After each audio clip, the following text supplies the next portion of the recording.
Over the last few years, the USL has rebranded, has repositioned itself.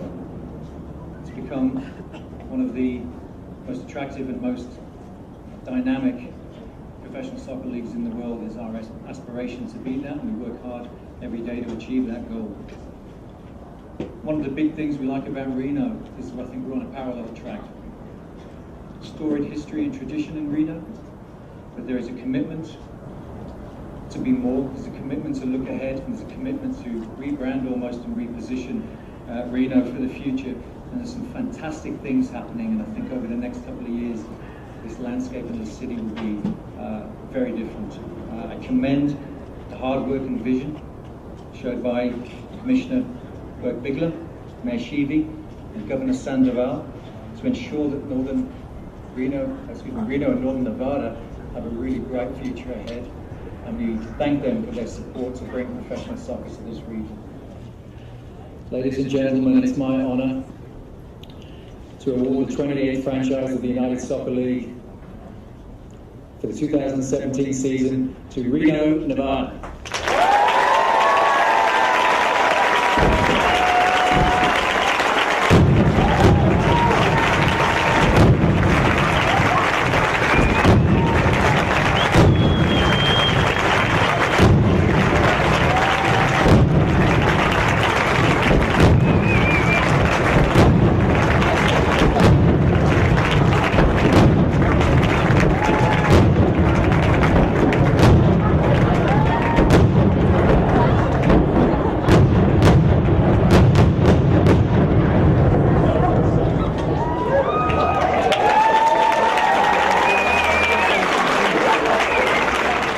First of all, we want to say how honored we are to be awarded a professional soccer franchise here in the USL, the fastest growing sport and the fastest growing league in America. This is really, truly exciting, and we appreciate the partnership that we've now formed with the United Soccer League and growing soccer not just in Reno, not just in Northern Nevada, but across the country.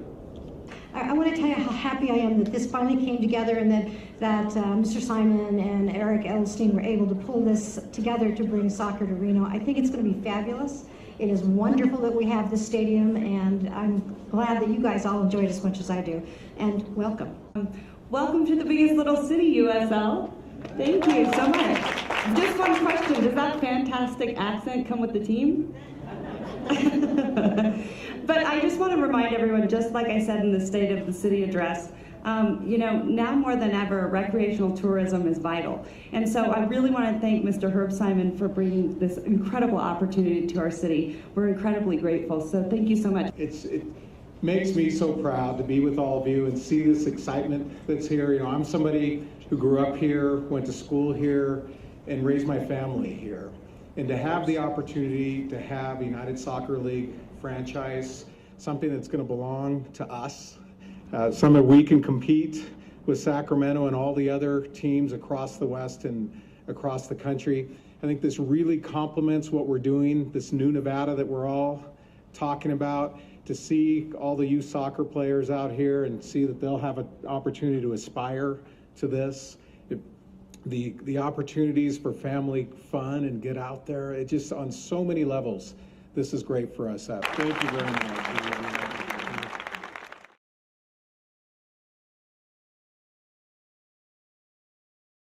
Looking for action, excitement, and the only professional team in town? Don't miss out on the next Wilmington Hammerheads match. Show your support at their next game. Get your season tickets or single game tickets now at WilmingtonHammerheads.com.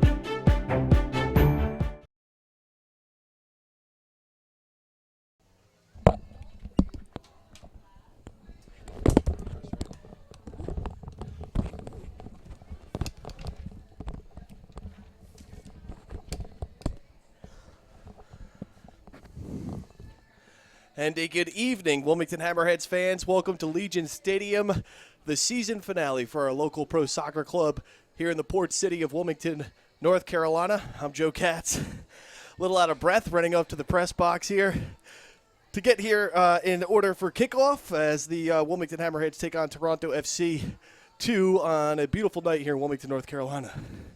Yeah, Joe, you were flying up, and let me just make sure that I introduce myself to the fans. Chris Bagley, filling in for Coach Liebert, who is off with Cape Fear Soccer this weekend. So, as a former Hammerhead and player here for many years, it's good to get up in the booth again. I helped out Libo a few years ago, and so this will be our first time working together. But looking forward to kicking off the season, hopefully on a high note.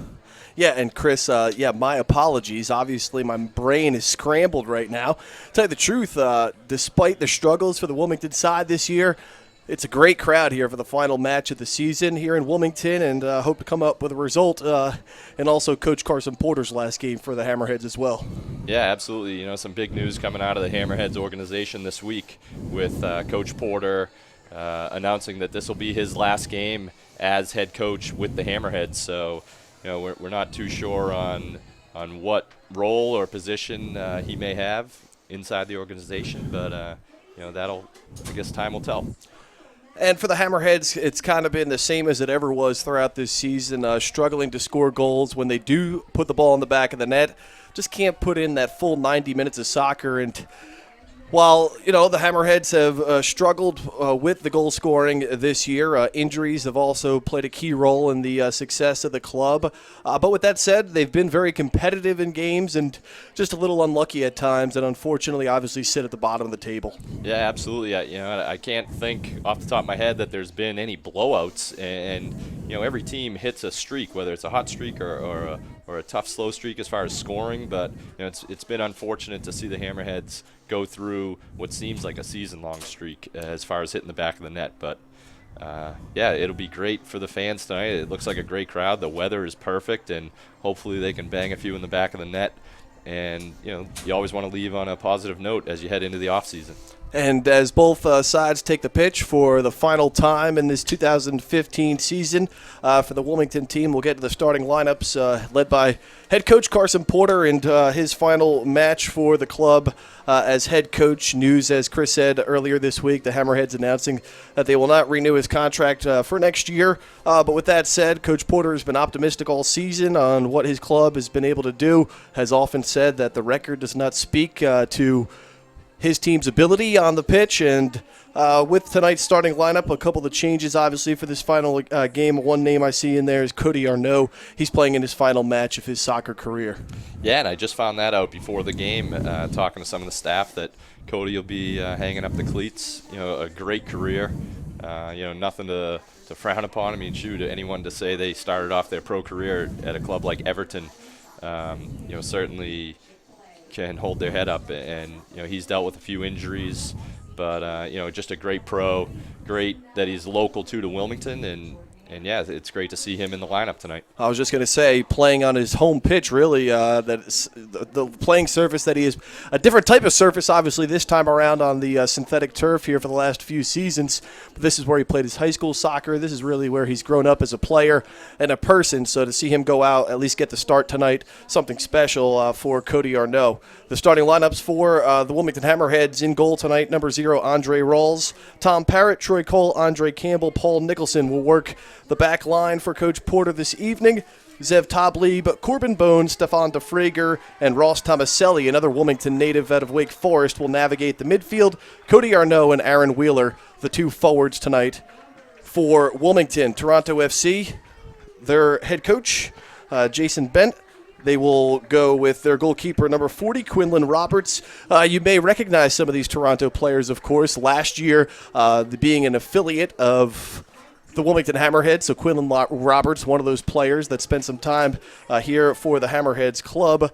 In addition to Roberts in the goal will be number 58, Anthony Osorio, number 59, Emeka Onine, I believe. I think it's Onanye. Onanye, there we go. Rushed in here, had to come from Myrtle Beach this afternoon. The pronunciation guide is in front of me, but trying to put that in together with the official game lineup, navigating. Chris has done a great job to set me up, and I just came in here and obviously a little out of breath because the parking is so packed tonight, the parking lot. I had to park probably, I would say, about a quarter of a mile down the way, and then had to take a full sprint here to get ready for opening kickoff. I did make it here before the opening whistle, so And ladies and gentlemen, he is barely breaking a sweat. So yeah, well, that goes to the off-season and midweek training that I also go through. Used to this humidity and heat, so I can at least put in a quarter mile without sounding too out of breath. Back to the starting lineup for Toronto FC. Skylar Thomas in the defense, along with Wesley Sharpie.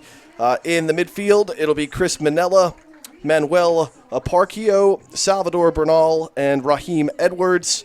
Number 41, Moham Babule will be the forward alongside Jordan Hamilton. So that'll be the starting 11 for Toronto FC. So Toronto FC, obviously part of the MLS. They get an affiliate now under their own umbrella as part of these new MLS USL relationship and agreement, where you either come up with a minor league affiliate to play in the USL, or you become an affiliate of an outside club, as has Wilmington with NYCFC. We'll pause real quick for the singing of our national anthem, and we'll get ready for opening kickoff here at Legion Stadium right after this.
All right, we are ready for the home finale for your Wilmington Hammerheads this evening. Again, another great crowd here at Legion Stadium. A hot day, actually, for the end of September, I would say, over the last couple of weeks. So we've had some pretty good conditions for the players on the pitch. Things are obviously cooling down with the sun setting here in Wilmington, North Carolina, but really a hot day summer-like day with temperatures around 90 degrees here in the southeast corner of the Tar Heel State. If you're not familiar with Wilmington, North Carolina, and Chris, a guy who is familiar with Wilmington, obviously a former player here for the Hammerheads, been all around the professional ranks of soccer, and must feel good to be back in the booth here to call the Wilmington's at least season finale here in 2015.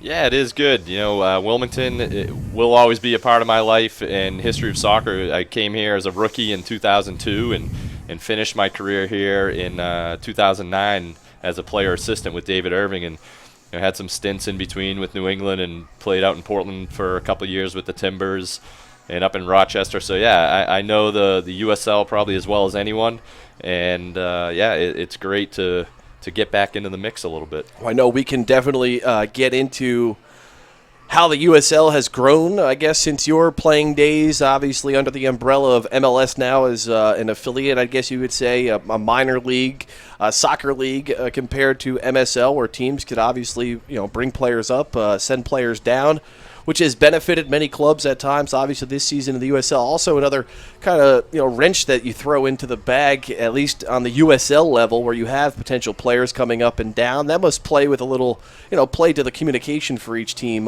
Getting used to, new guys coming in and out throughout the course of a season. Yeah, it is tough because at the end of the day, the organization here wants to win. You want to win a championship at the end of the year, and it is tough to bring guys in and out, but.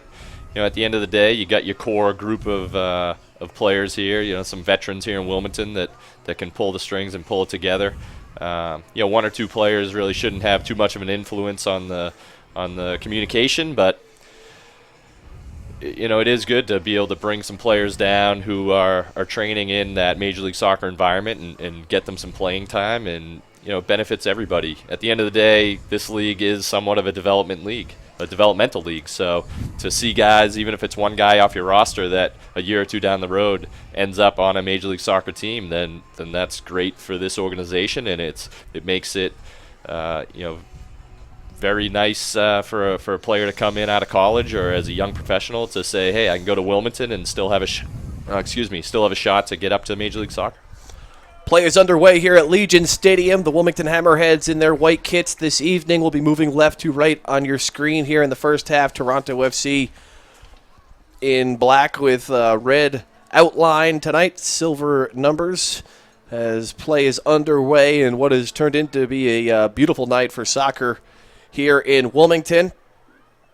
As Troy Cole takes possession for the Hammerheads, you see that right wrist or thumb area wrapped up from Troy. He aggravated it. I would say probably did some serious damage to that right thumb on a play last week here at Legion, and it's all taped up like an offensive lineman in North American football here tonight for Troy. Yeah, it looks like a nice club that you normally don't see players playing with a giant cannon on their wrists. So, yeah, hopefully Troy will be all right.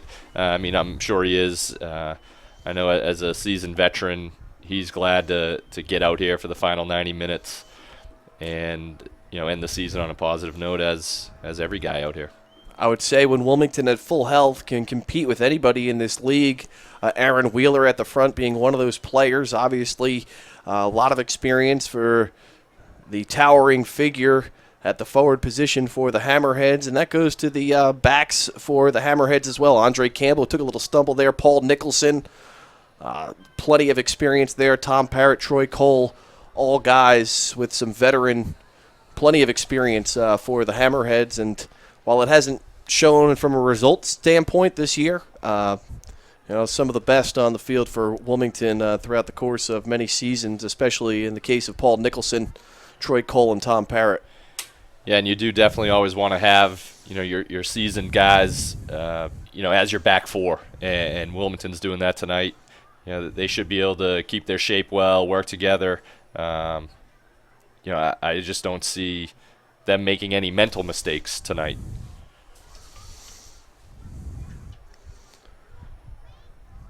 Anthony Osorio will play for Toronto into the midfield. It'll be number 20, the captain, Chris Manella, who will play back to Ononye. Quinlan Roberts in purple tonight A guy who spent some time in Wilmington last year.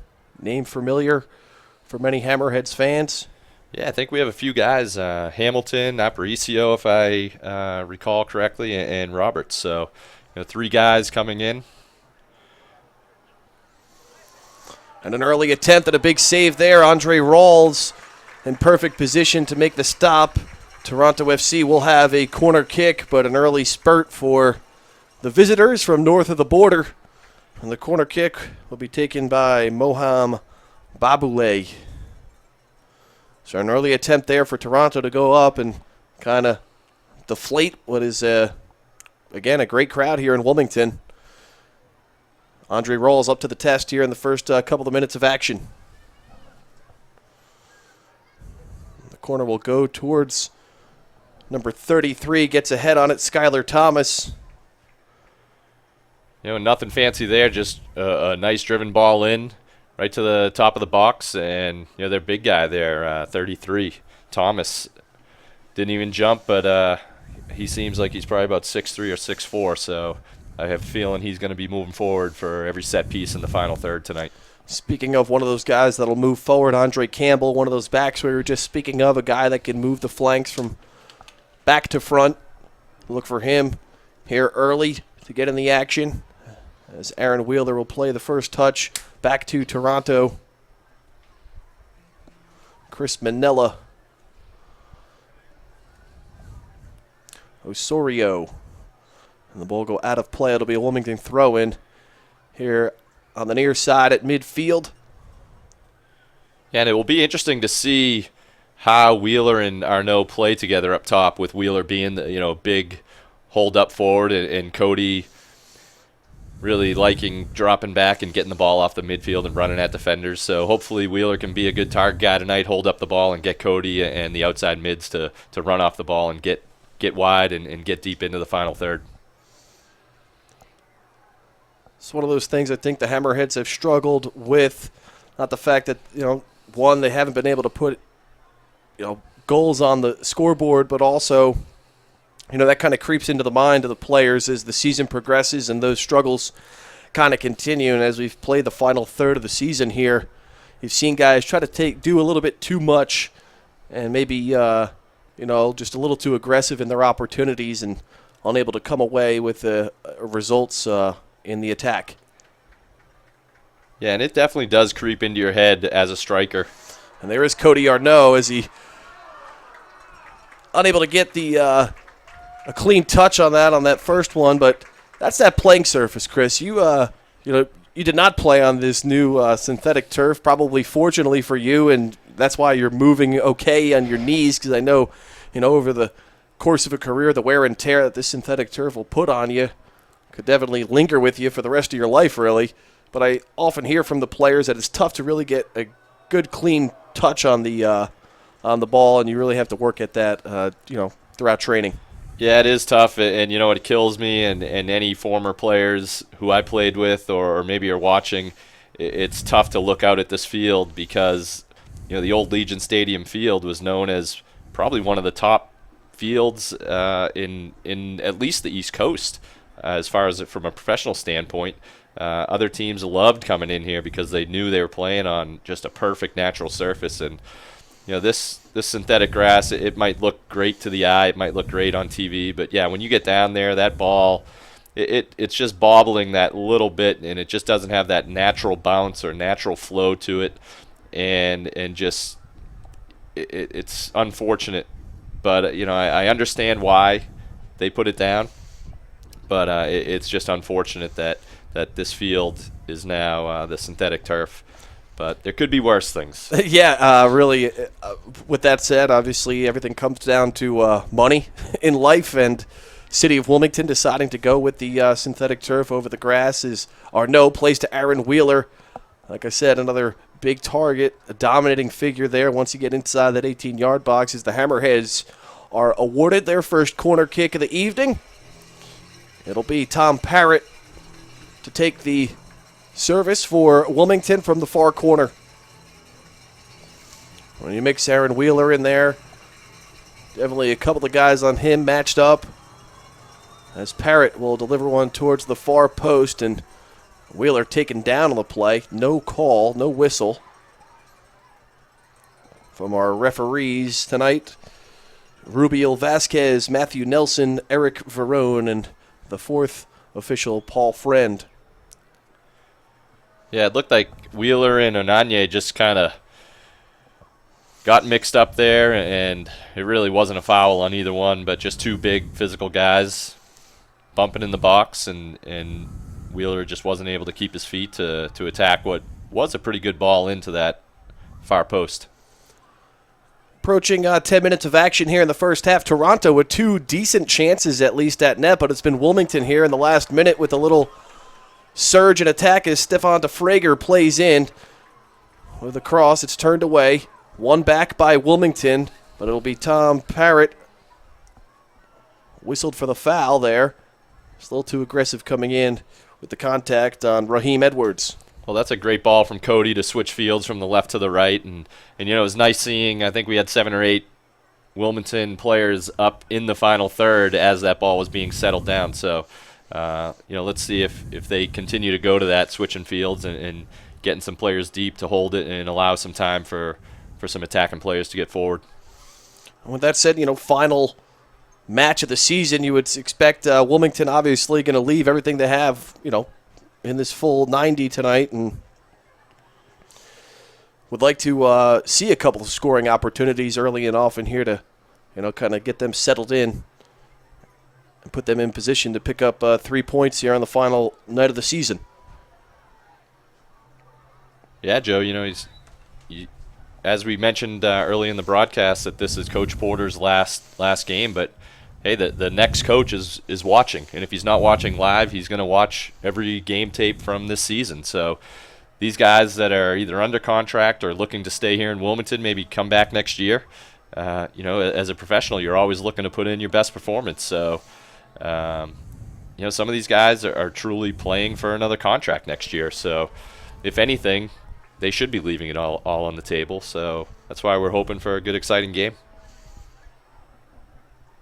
And Chris, you know, during the course of your career here in Wilmington, I would say, how has the maybe just the soccer environment changed in Wilmington in general? Obviously, you know, great crowds this season here for the Hammerheads. We have a handball there, so Wilmington will get possession. Yeah, Wilmington, Joe, just, you know, my experience always has been fantastic. You know, back in the day, my rookie year would play. I love how you say back in the day, 2002, well, 2000. It's not too far a long back time ago. But we used to play the northern. You know, you really get spoiled here in Wilmington, as a visiting player. I mean, what visiting player doesn't want to come and play in front of 3,000 or 4,000 people? Some of the bigger Open Cup games, and I've played in a national championship game here where it was standing room only, 5,500, 6,000 fans. So the community really does love this organization. You know, winning and success on the field always helps, but you know, the fans and the community are showing their true colors here tonight. You know, coming out for a great crowd. Obviously, this is the last season. The Hammerheads are out of the playoff race and looking towards next year, but you know, the stands are filled. So it just, that in itself speaks to how the community here embraces soccer, embraces the Hammerheads. So it's really great to see. And I would say, as the you know, the fans of Wilmington have grown over the course of the last decade, with this new alignment here in the USL and the growth of the league now, it's, you know, it's evident across the country that the USL is obviously not only here to stay, but, you know, to continue to make an impact. Teamed up with MLS. I mean, you go out to the West Coast, up to Sacramento, you're talking 10,000 fans at games, and just something that as soccer grows in this country, you can expect this league to become more and more competitive as each season moves on, and the quality of soccer to improve here in Wilmington as well. Yeah, it's great. I feel like every week the USL is announcing a new franchise that committed and will be playing next year. Nifty move there by Corbin Bone. Sets up Aaron Wheeler for the goal, and the Wilmington Hammerheads have a 1-0 lead. Really all set up there by number 19, the crafty veteran Corbin Bone, and it was an easy put away for Aaron Wheeler, and a 1-0 lead here in the 12th minute of action. And that was just a great run by Bone. I mean, he picked that ball up in the center circle. He diced 2 or 3 Toronto players, was able to draw a final defender away from Wheeler, who made a great run off to his left. You know, the official here on the near sideline looking for a call, and it never came. And then Burnell just kind of crept in and put in an easy goal. It was a strange play. The way it came down from the left, it looked like, I'm not sure if it was Troy Cole, maybe, got his feet caught up, or if it was Tom Parrott. Just seemed to get caught up, whether it was in the turf or in the feet of a Toronto attacker, and the ball just spit loose. And it was really just a one-on-one in on Rawls that just kind of slid through. It looked almost like a toe poke that slid through into that far post. So now here we are. We said it ending the first half that Toronto gained a little momentum with that late goal. And now here they are in the 56th minute, level at 2-2. And we failed to mention, of course, while we're talking about Cody Arnaud, Q the Wall, of course, coming in for Arnaud. We'll team up with Aaron Wheeler in the front. Well, you kind of to piggyback off that, we were talking about Cody Arnaud and some of those people in the stands who would, give anything to kind of live out their childhood dream. Just, issue a caution. You don't need to live your childhood dream out throughout your child in these youth soccer games out there. Just take it easy on the sidelines. All right? It'll be a Toronto FC 2 corner kick. Get these wild parents out there living their dream through their children. I've had some conversations with some parents over the last few years, Joe. In my limited youth coaching experience, I try to help out whenever I can, but I've learned now you have that discussion with the parents before the first practice of the first minute. And just tell them, please believe in the coaches, in my experience, and I'm not going to come to your job and tell you how to do your job. So please don't tell me how to do my job. Well said. It doesn't always work. No. All right, so drink them if you got them here at Legion Stadium. About 13 minutes until beer sales close in the 70th minute. So I know there'll be that mad rush to the concession stand. The last time you were able to enjoy a cold one in Hammerhead soccer this season. I'd say double up for these final 20 minutes of action. Joe, I was asked that exact question by about 3 different people when I went down to use the restroom at halftime. So, and I couldn't even give them the answer. I said, go and ask the person dispensing that nice cold beer. And I sent them on their way. Yes, we will have to wait another 30 minutes or so to tap the keg for ourselves, but in store hopefully to drink one to victory tonight. But it's been Toronto FC here on the better half of their attack here in the second half.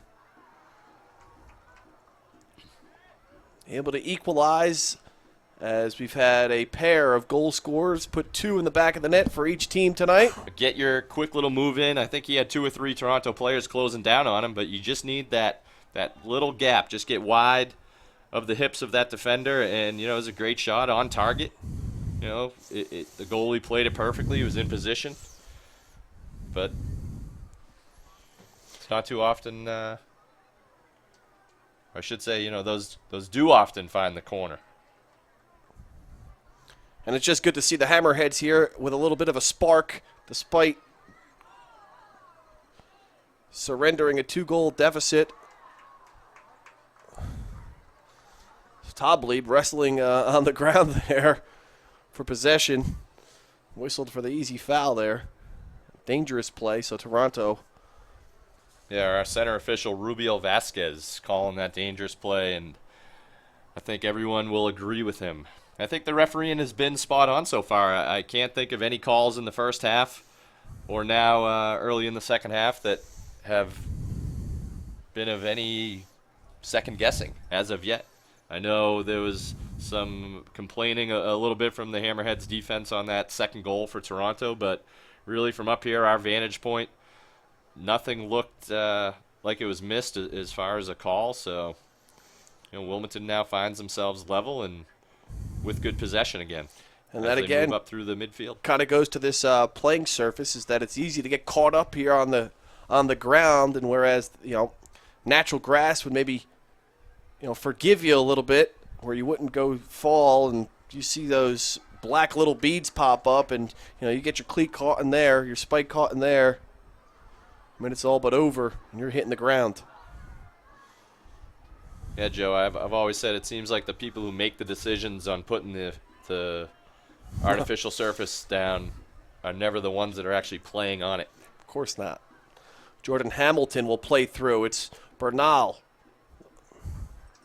Potentially for the hat trick, turned away by Andre Campbell. It'll be Wilmington moving forward. Corbin Bone will play to Tomaselli.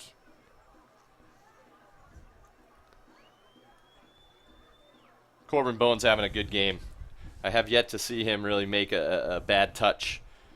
Very confident with the ball, head up, always looking for that attacking forward as they're moving forward, and we saw in the first half him dice through the midfield and set up Wheeler for the first goal. So I think if he continues to play the way he is, Wilmington is going to continue to get some chances. Tomaselli with his head high, looking for Wheeler on the run.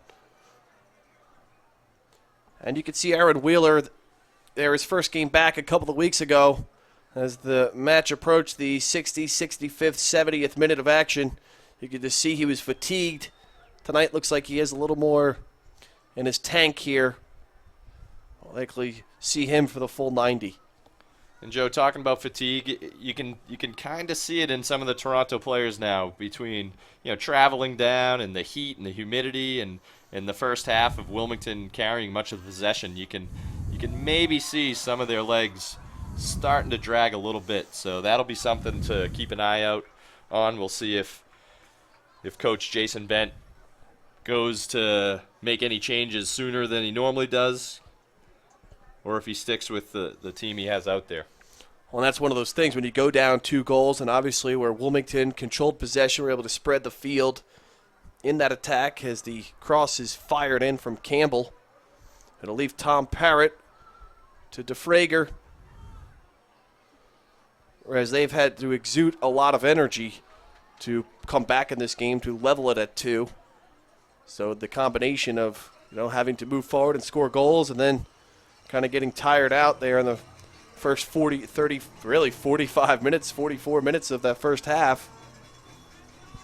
We'll see how it plays out here in the final half hour of action. Yeah, chasing that ball is not ever fun. And that's what Toronto did for most of that first half. And we'll see if Wilmington can get one of their big guys on the end of this free kick coming from the right side. Looks like it's going to be an outswinger. It'll be Parrott. Turned it away as you saw the official on the far sideline kind of push number 34, Manuel Aparicio, back, 10 yards, but I still don't think he was maybe fully back to where he should have been. Joe, where's the foam? We need the foam.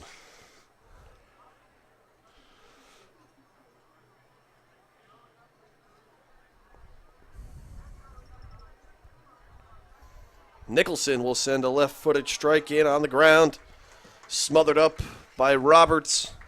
But it's just good to see here Wilmington on the counter-attack after allowing these 2 goals here over the last 20 minutes or so.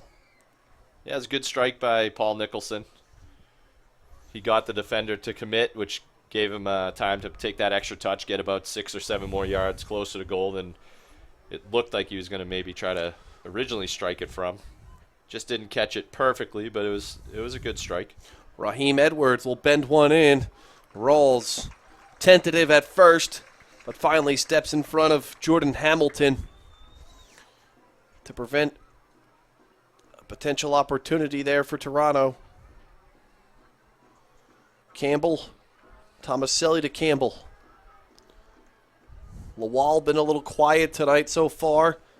Still looking to find himself an area. Obviously was able to fire off a shot in the first few minutes of action.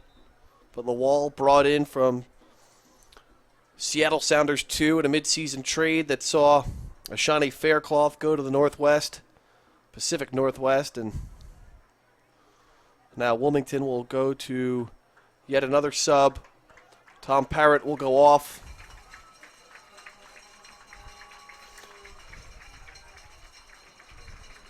As Wilmington kind of makes a little bit of a shift here in their I think Justin Moose came on for Parrott. Yep, it'll be Moose in for Parrott. DeFrager will kind of slide back. And it's DeFrager. We're looking for Tomaselli. Just a little miscommunication there by the three players for Wilmington and Aaron Wheeler, Q Lawal, and Tomaselli. Everyone kind of looked at each other, said who was going to take it. But Wilmington will keep possession with the throw-in. Quickly played in. Campbell to Toblieb. Don't say much about number 20, but he's a gritty player in the midfield for Wilmington. It'll be Campbell off the second touch, a low cross.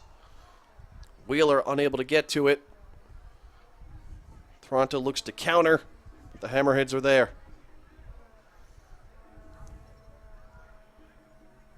And it seems like Wilmington now has fallen back into that almost possession drill that they were running in the first half, although as they get dispossessed there, and now we have a 2-on-1. Raheem Edwards and Jordan Hamilton. Edwards might have been nice to drop it off there. He does so to number 20, and a big save by Rawls. Rings off the crossbar. Shot by Chris Manella.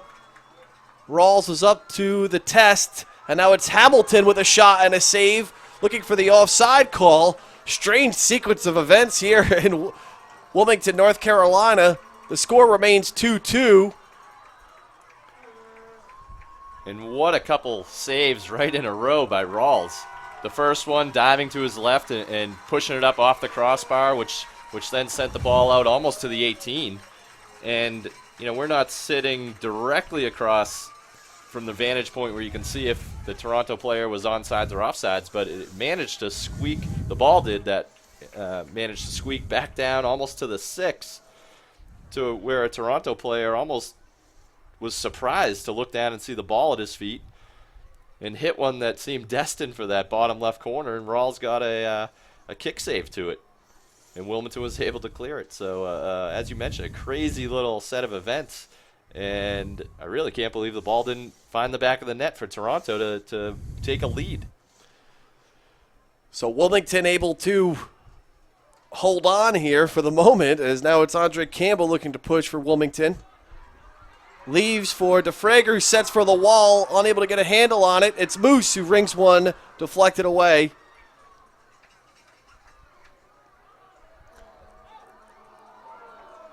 And it's seems like Wilmington here has, controlled the match, but Toronto has found the benefit of the doubt here and been able to get a couple of scoring opportunities and putting them away, really. And that time there, the last set for Toronto. And Joe, I know hockey season up in Toronto, the Maple Leafs haven't quite kicked off their season yet, but to steal a hockey phrase, that was some end-to-end action with both goalkeepers making some really nice sprawling saves and keeping this game level at 2. So the Hammerheads will have a corner kick, it looks. And with Tom Parrott off, Parrott is a guy that they've gone to throughout the course of tonight and the season from those corner kick opportunities. Instead, it's Zev Toblieb who will take the chance for Wilmington. He goes to the near post looking for Paul Nicholson. Can't find, turned away. Yeah, and Wilmington has 10 players there, inside 30 yards from goal. So you know that they're going to be pushing everybody forward, right? I mean, why not? You got 20 minutes left in the season. You're at home. You need to make that final push and get a goal and make sure that these fans leave happy about 3 points.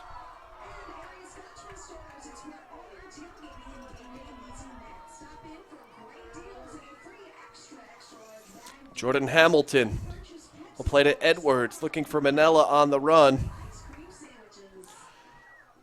Campbell to Thomas Selly.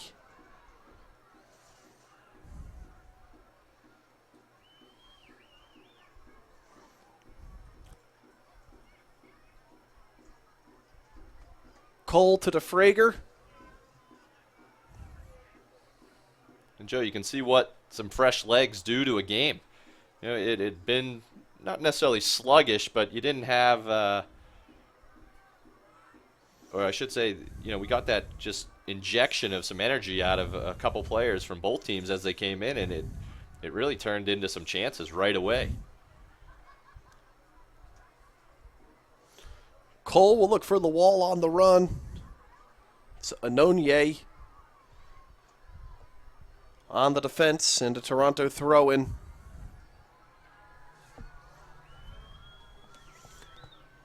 Just past the 70-minute mark here tonight at Legion Stadium. The score is tied at 2. Aaron Wheeler puts in a pair of first-half goals to give Wilmington a 2-0 lead. It's Wheeler to the wall now. And a nice step in there from Wesley Sharpie to turn it away, or the wall would have had a 1v1 chance there to regain the lead for Wilmington. So Wheeler with a pair of goals off assists from Tom Parrott and Corbin Bone. But then it was Toronto FC 2 with 2 goals, one just at the end of the first half, and one through the early stages of the second half, both off the foot of Sal Bernal. And that's where we stand here in the 71st minute of action, squared away at 2 goals apiece.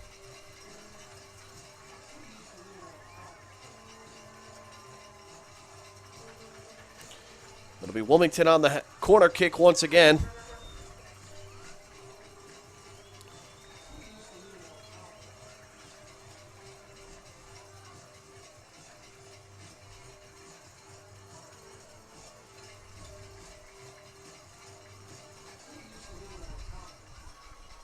And it's going to Wheeler once again. He was basically double teamed there. They were not going to let Aaron Wheeler get into any space there to find another goal.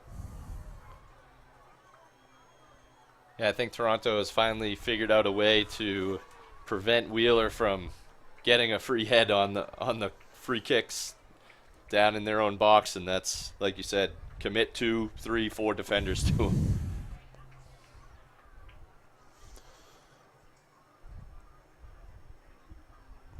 So looks like we had a caution issued to Corbin Bone there on the last little combination from Toronto.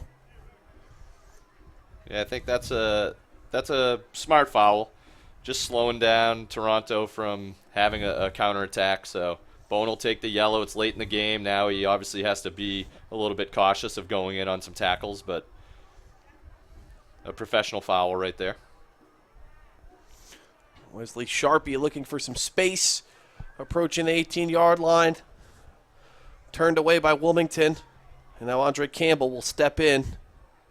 And it'll be a throw-in for Toronto. And the Hammerheads have been very critical of this official here on the near side throughout the course of this second half. Looks like Toronto will go to the bench. Aparicio will come off for Toronto FC 2. And it looks like Wilmington will also... Oh, nope, they will hold on. Coming on for Toronto FC 2 will be number 45, Luca Uccello. So Luca will replace Aparicio. And now it's Toronto with a shot and a save. Babole with a ringing shot from just outside 18 yards, and Rawls has punched it away. Well, Rawls is seeing a bit more action here in the second half, as he's made, that's 3 huge saves in about the last 10 or 11 minutes. So he's certainly staying on his toes. And now we have a corner kick coming up for Toronto.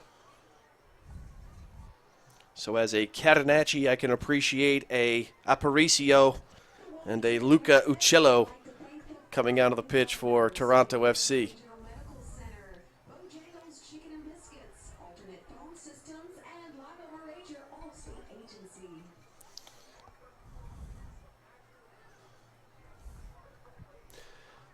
Hammerheads on the defense off the corner kick. But it will be a deep throw in here for Toronto. Raheem Edwards.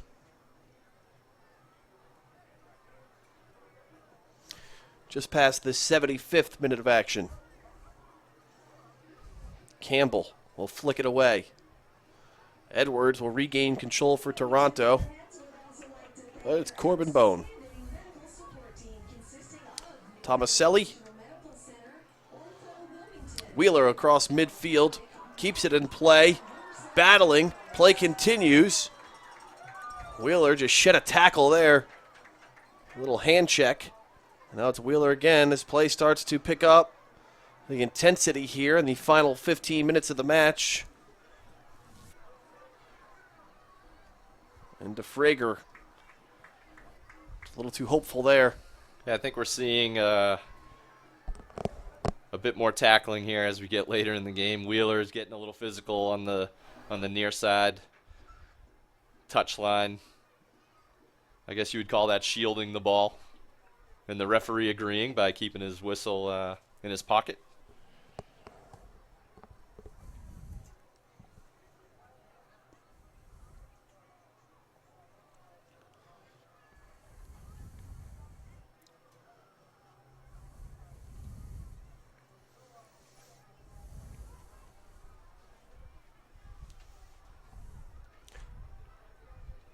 Hamilton will chip to Manella.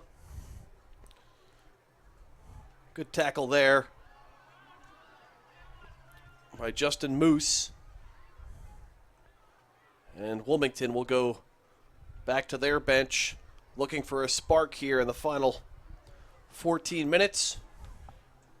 Yeah, Joe, and I can't really see who went down there for Toronto on the far side of the field, just in front of the Toronto bench, but it kind of looked a little awkward. It was number 58, Emeke Onenye. It just kind of looked like his heel got stuck in the turf, and let's hope that he's okay. Seems like he walked off under his own weight.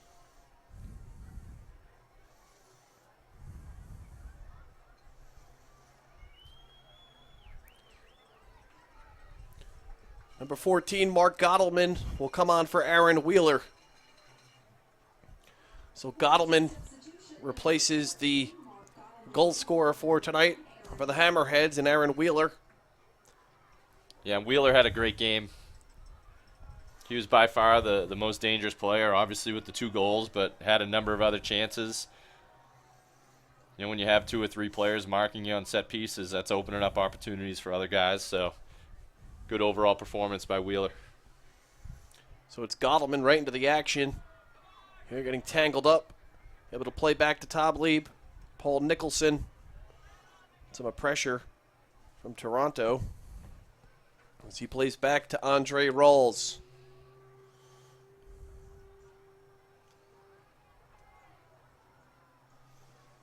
Corbin Bone looking for the runner, and Andre Campbell, he finds him. He'll send a left-footed cross looking for Gottleman. Go out of play. And the Hammerheads will have a chance here in the attacking third. There's a good ball out to Campbell on the left. He had a great first touch. Got the defender moving backwards towards his own goal and created a little bit of space to get that cross into the far post. And it looks like Toronto's really dropping back now. I think Toronto would be happy to leave Legion Stadium with a point, especially coming back from 2 goals down. So while Toronto starts to pack it in, you see on these attacking opportunities for Wilmington, them sending 10 or so forward, 9 or 10 at times, which, as you kind of allotted to before, why not? Absolutely.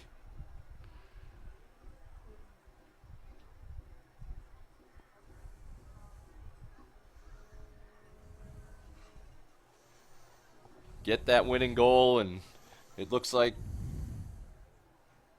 all the fans that showed up are still here. No one's leaving early.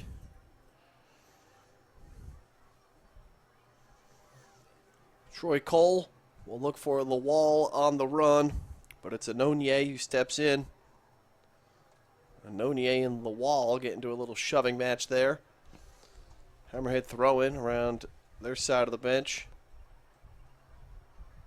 DeFrager will look to muster pass. Manella cannot do so.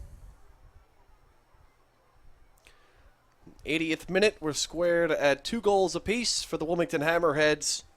Toronto FC 2. There's the through ball from Tomaselli to the wall. It's a little too aggressive on that touch. Great play there by Campbell to step in front. Paul Nicholson.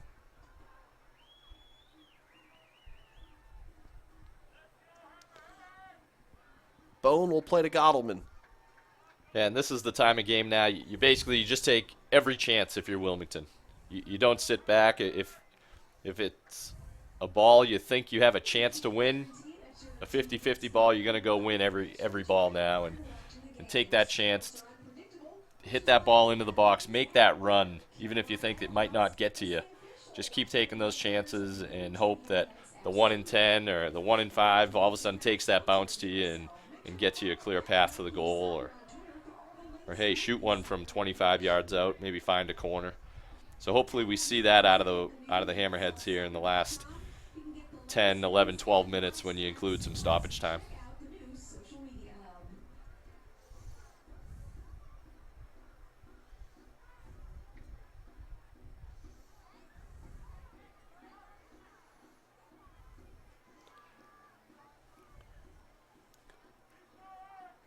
Bobble will play, looking for Edwards. To crease his way through the Wilmington defense. And Joe, I know we hit on earlier, the Hammerheads every player is basically trying out to a certain degree for, the next manager of the team. But you have to wonder about Toronto as well. Obviously, they have their parent club up in Toronto, and every player out here on this roster for Toronto is trying to make that jump up to the first team. So,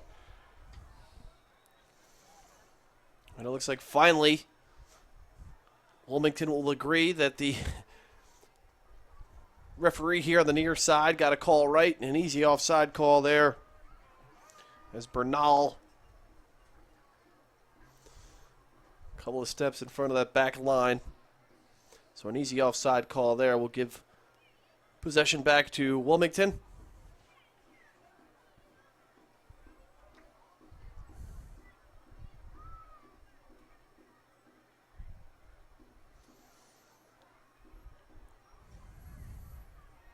And it's going to be interesting how the USL takes shape moving forward, Joe. As we mentioned, I believe Reno, Nevada will have a team in the league next year. I think a couple other teams were announced. I can't keep track of them off the top of my head, but they're up over 24, 26, 28 teams all of a sudden, which is great. But you have to wonder is the league going to split up into a 2-1, an East and West? Obviously it is now with conferences, but how big is too big? So, USL is going to have some questions that they're going to have to ask themselves on how to benefit the league, benefit soccer in the U.S. So, and it's all good questions to ask. So I think Wilmington moving forward with everything they have here in this organization, the great crowds, the front office now that it looks like they may be making some changes with, but as far as everything with the ownership group and the facilities, I think this league is just, it's made unbelievable leaps and bounds in the last 10 years.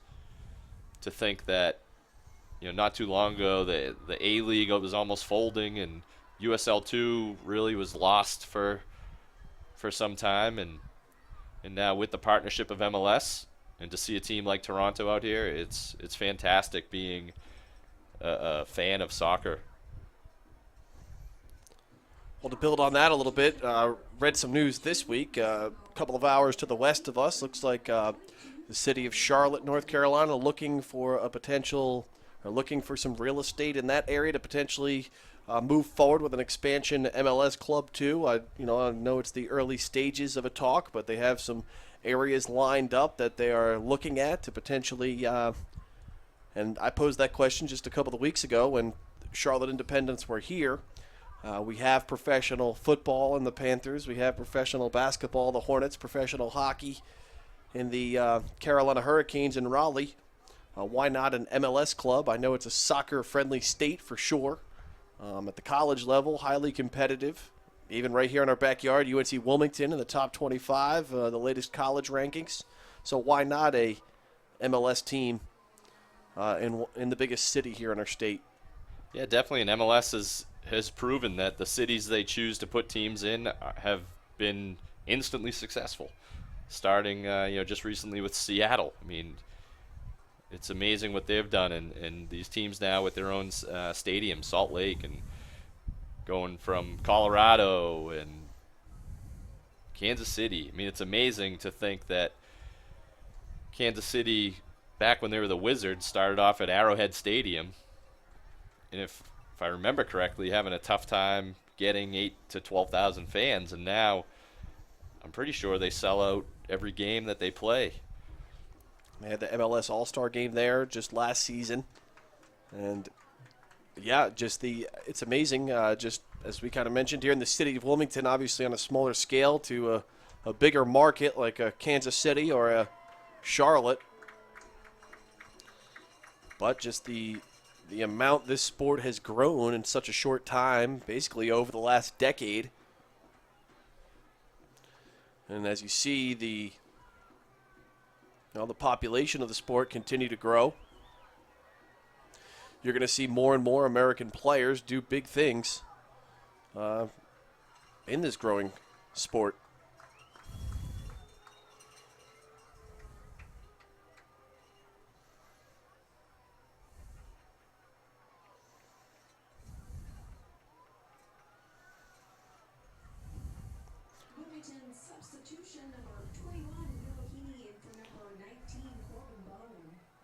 So Will Heaney will come in for Corbin Bone here in the final couple of minutes.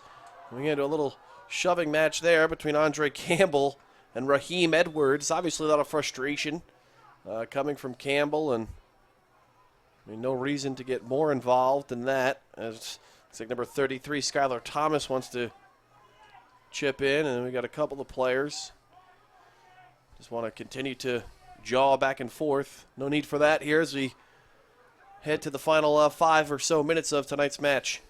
And it looked like Will Heaney, barely off the bench to come in as a sub, is instantly playing peacemaker. So he did a good job to help make sure things didn't escalate, as looks like the ref hands out a yellow card.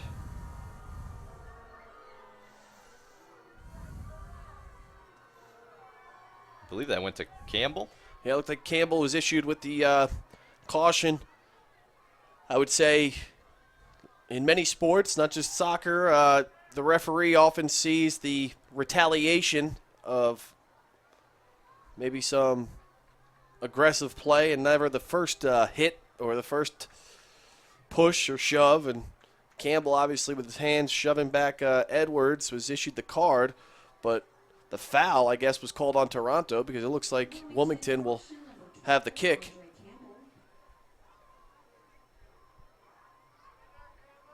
So an interesting decision there by referee Rubiel Vasquez. And as we talk about Edwards getting into the little altercation, he will go off here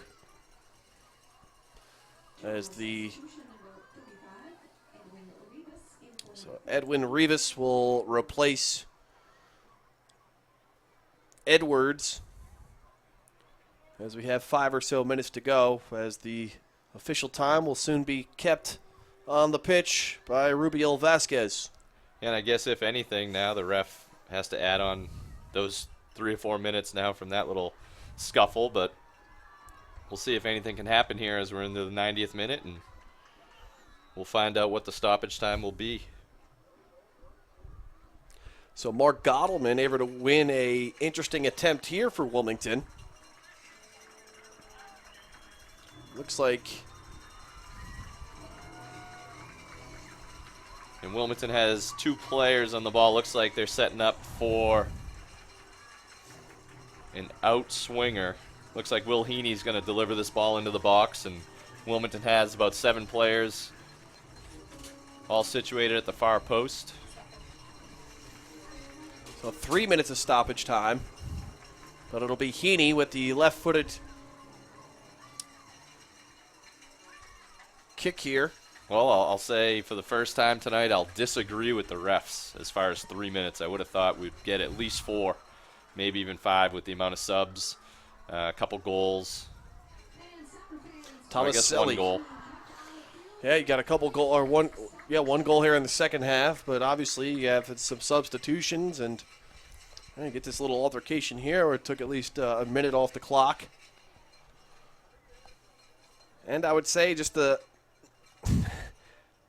not to beat a dead horse, but I've been in this broadcast booth throughout the course of the home schedule this season, and I could probably write this story with my eyes closed and broadcast this game with my eyes closed. You were to ask me before the game what was going to happen. And if I were to go back to our previous home matches, I would say this has played out exactly how the entire Hammerhead season has played out. Yeah, and it's unfortunate to go up 2-0 early on in the game and let a team come back into it, in front of your home crowd. I can't say anything lapsed in effort from either team. Wilmington in the first half looked as good as I've personally seen them this year. I haven't been able to make it to every game, but that's as good of a Hammerhead half as I've seen. Great possession, moving forward, being dangerous, getting on the end of free kicks. The thing that has really plagued them has been those final minutes of each half, and really just minor breakdowns in the defense that ultimately led to, goals. And that's exactly how it kind of played out tonight, where Toronto was able to get one back kind of in the final 30 seconds of the first half to gain some momentum going into the second period, and then an early goal there in the second half draws equal, and that's where it looks like it will stand here. We'll see how it plays out over the final few minutes as the Wall steps in front, has an opportunity, one step, the Wall can't pull the trigger, and a big save there by Roberts as the Wall was able to navigate through a couple of defenders, and Roberts was able to peek through the screens and obviously visually impaired there with the defense blocking his vision, but came up with a game-saving play to keep the score tied. Great individual effort there. It looked like the Wall was going to just pass it into the back of the net 2 or 3 times until he finally did line up his shot as he got closer to the center. He came from the left, crossing to the right, to almost the penalty spot. And I'm not sure what just happened, but the ref is issuing a caution to a Toronto player, and Wilmington will have a free kick about 25 yards out, 27 yards out, using the American football line. So I think, Joe, this most likely will be about the last kick of the game. So we'll see if just Will funny how Heaney this can do something special here and funny leave us how with a little fairy tale. yeah, story funny how to this end the kind of all season. plays out here, or how it could play out. It'll be Heaney with the opportunity. The left foot hits the front wall, turned away, and that will do it. We have reached full time here at Legion Stadium.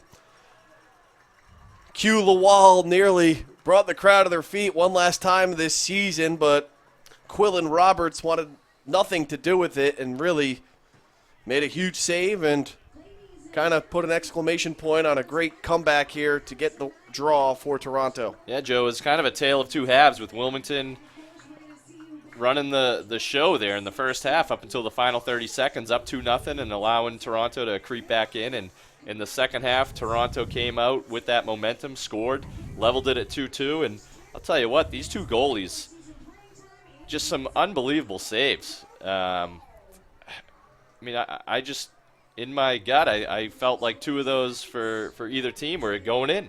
And somehow both goaltenders got a leg or a foot or a hand on it. pushed one off the crossbar for the Wilmington goalie, and here we are, 2-2. It really could have gone either way. So, under different circumstances, I think both teams would say, yeah, we'll settle for a point.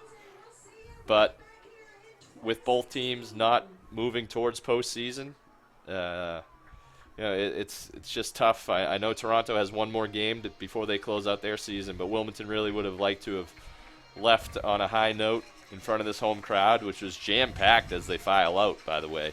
I mean, everyone did stay, so kudos to them. And Joe, thanks for having me up here in the booth with you tonight. Yeah, Chris, it's been a pleasure since my antics getting into the stadium this evening. Obviously, was a little rushed here, but I thought we took off, and it was a great in-flight broadcast. And unfortunately for the Wilmington side, just as I've said it before, same as it ever was for the Hammerheads. They grabbed the early lead, unable to preserve the result.